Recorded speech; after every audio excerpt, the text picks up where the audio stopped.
9:42 here, Big 550 KTRS. Ladies and gentlemen, it's time to check in with Cat Neville, who is sponsored by Jimmy's on the Park. Jimmy's on the Park. Jimmy's on the Park in Andaman. Andaman. I've only been telling you about it for the last 17 years now. Jimmy's on the Park, 706 Andaman in Clayton, 725-8585, or their website at jimmyscafe.com. Great food, great atmosphere. Look for my caricature on the wall, and don't forget the pencil adds about 10 pounds. Good morning, Cat Neville. Happy New Year. Good morning and Happy New Year. I missed you guys. Oh, I know. It's been like two weeks or so. Magnifique. Excellent. Yes, Excellent. Great. How was your vacation? It was lovely. Yeah. It was very relaxed. I stayed here in town, and those are the best vacations. It was great. All right, good. All right, let's get right to a couple of restaurants. What do you got for us? I have something sweet and something spicy to kind of brighten up these freezing winter days.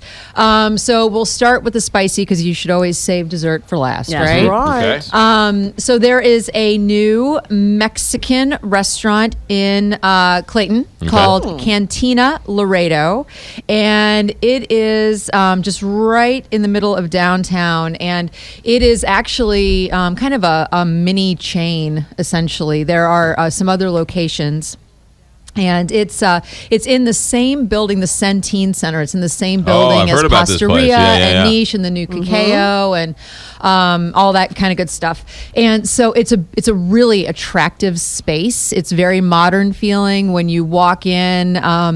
It has like some TVs that are above the bar, of course, because practically every restaurant does now. But the bar kind of is very large and sits in the middle of the space. And I'm one, especially when I'm dining casually, I like to sit at the bar. And so I did, because then you can talk to the bartenders more. Yeah, there's just kind of more going on. And so the food is, I would say, kind of like modern Tex-Mex with kind of like a little bit of a twist to it.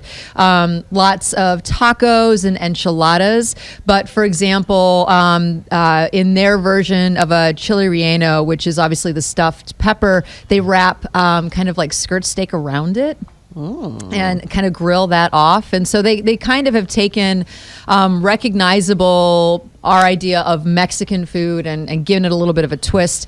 They have a really great queso on the menu. They have these ají tacos on the menu, and so it's very good food, but it's very recognizable. Do you have to go into the Centene Plaza? No, it's on the outside. Yeah, it's on the corner. Okay, all right. So it's in that on complex, right? I got you. Yes. Okay, good. Yeah, exactly. Because I've actually had lunch inside Centene. Oh, okay. With a employee, took me to lunch at Centene. Yeah. Their lunch at Centene is better than most people's lunches at a 4-star restaurant. I mean, really? My goodness, yeah. They should open that up to the public to see, because I mean, you have healthy choices, and you have this and pasta and sushi, and it was unbelievable inside Very there. cool. Never have to leave. And Cantina Laredo, they have great margaritas. They also have a really nice wine list, which you don't generally find at a lot of kind of Mexican restaurants. It's definitely kind of upscale. Right. And then they just have, like lots of different fajitas. So again, Tex-Mex, but with kind of a bit of a modern twist and something of an upscale feel, which is really nice. And when I was there, make a reservation because it is packed. Wow. Yeah, people are loving it. Yeah, at dinner. And they do serve lunch as well. Cantina Laredo. Yes. Brand new, the Centene Plaza right there on Forsyth and Hanley? Yes. Yes? Yes. Yes, question mark? Yes, it is actually, though. Okay. What's number 2? Number 2 is a brand new bakery in Alton, Illinois. And one of our wonderful writers, Stacey McCann, reported on this for us just this past week. So it's called Spoon Baking Company, and it is a husband-wife duo, Diana and Ryan Schuler, and it's a teeny tiny space, 350 square feet. Wow. And so, it's very quaint and it's very cute. And so the couple, they have a long history of being in the food industry, baking in particular. They just opened a couple of days before Christmas, so it's brand new. And like their signature spoon cookie is oatmeal with coconut and walnut, I and they love kind oatmeal of cookies. change So do things I. out. It's very, it's just very homey. They Right. change things out: red velvet cake and marshmallows, and like hot chocolate and all this kind of stuff. And they did buy some land, and they are planting fruit trees. And so once they harvest this coming fall, all of those things will be incorporated into the menu of rotating things that they're offering. So what would be on a fruit tree? You mean like a... You mean like apples? Oh, okay. well, would you call that an apple tree? Or would you, I didn't know. Well, Call it a because you fruit can also tree. have peaches. Okay. You could also, there are lots of different. So it was a variety. fruit- Okay, Yeah, gotcha. exactly. All So right. a bunch of different. So they planted an orchard Okay. of a variety of fruits Right. that they can Okay. harvest when the fruits are ripe. So anyway, it's very just kind of homey and warm and just charming. Absolutely charming. And so it's in where in Alton is it? It is, let me grab the address. It's 4 East Broadway in Alton. So it's kind of like right in the middle of that really adorable downtown. If you haven't been to Alton, Right. it is a lovely town that definitely, it's right on the river. Right. And right at the entrance to that drive up the Great River Road, Right. which right now is the time to go and see the Eagles. And so if you go across that Alton Bridge Right. and stop in Alton, there's a bunch of great restaurants, and then drive up the River Road. I think if you have not seen those bluffs, then you really have not seen one of the most beautiful parts of a great the point. St. Louis It is area. It gorgeous. is just stunning. And I think that we live kind of disconnected from the river. Yes, we And, do. so that kind of shows you just how connected we are to the story. This is where the confluence Right. of these two huge rivers, this is where they meet. It's a very, And it's such a nice drive. it's a beautiful drive. And Absolutely it's beautiful. you go up the cliff, you can drive up and on top of the cliff, and you can drive down the cliff, and Yep. you think to yourself, "Well, this is all in St. Louis." Exactly. Yeah. And the historic homes that are in Alton, it's absolutely, if you haven't had a chance to just tool around that town, you definitely take the opportunity. Not to mention the antique shops that are out there. You Definitely. can look at some of that wood furniture out there. Yep. So there you go. absolutely. He has to insert. Mr. Wood. Well, if you have your Every pastry, and week. you have your pastry, and I'll go look at And a couple. if you could carve that into wooden something or other. All right, the name of the bakery is called what now? Spoon Baking Company. Spoon Baking Company. Yes. Okay, so you say, "Hey, do you want a spoon?" And then they you- have the signature spoon cookies. Right, spoon cookies. There you go. All right, what's going on with FeastCom? So this is our Tastemakers annual Tastemakers issue, and we published a first-person essay by beloved chef Josh Galliano, who is chef owner over at the Libertine, and we are hosting with the Libertine a recreation of the dinner that he put on at the James Beard House. Oh, that's a great idea. So that's what the Fab. first person piece was. Back in October, he put together this multi-course dinner at the James Beard House, which is in New York City.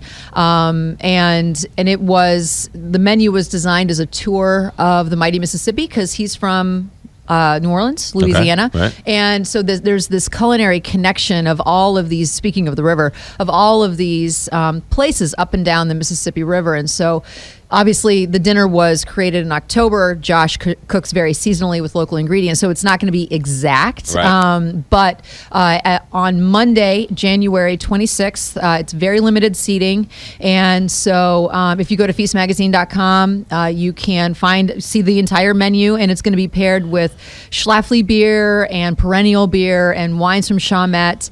And so all these local beers and wines, all of which he brought with him to New York. So when he was in New York, the folks at the James Beard House really got a taste of what's happening in St. Louis, which is why we decided to include it in the Tastemakers issue, because it's Right. very much about kind of what's pushing this region forward, and getting the word out to people outside of where we live is a big Right. part of bringing energy and attention to what's happening here. I'm assuming he was well received. This Of course. in New York absolutely. Josh is incredibly talented and just one of the nicest guys Right. in food. And so I'm really, really excited to be able to have Feast present this dinner with the Libertine and be able to share that with folks. You don't normally hear a great chef and a good guy in the same sentence. I don't know if I would say that. I would. Well, it's not like it's Chef, that mean guy we were talking about. Yeah. But Josh is On Fox. just, he's very he's very careful about his work. He always wants to have a teaching kitchen. He takes his role as chef, meaning the leader of the kitchen, extremely seriously, and takes every opportunity to not only have the chefs that work under him execute his vision, but he trains them and really wants to set them up to do more than just work with him. He needs a TV show. He's extremely knowledgeable, and he's a great guy. Right. Yeah, he's got a great personality. I mean, all these jokers, and he's a cutie. All these jokers on TV, right? He needs a TV show. Maybe he does. Maybe he does. All right.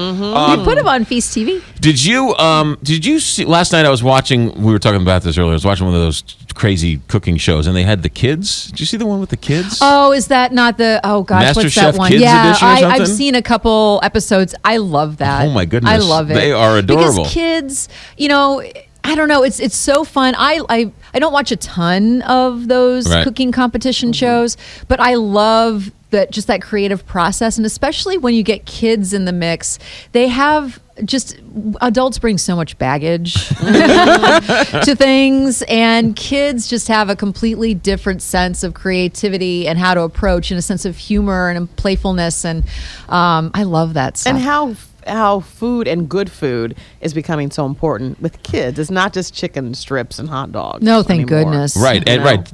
They're not making Cheerios. They're making real food. Right. Yeah, I mean, and again, there's food in the U.S. is not where it was 10 or 15 years ago. And people say that, and it's really become a cliche, but it really is very true. If you rewind 10 or 15 years, you didn't have 10-year-olds, thinking, I want to be a chef, or I really love food. I want to explore this. They had other ideas. And now with the way that media and just, all these wonderful independent restaurants, people are realizing that the food economy is just this integrated and wonderful and part of just everyday life. We've come a long way from TV dinners. Oh my goodness.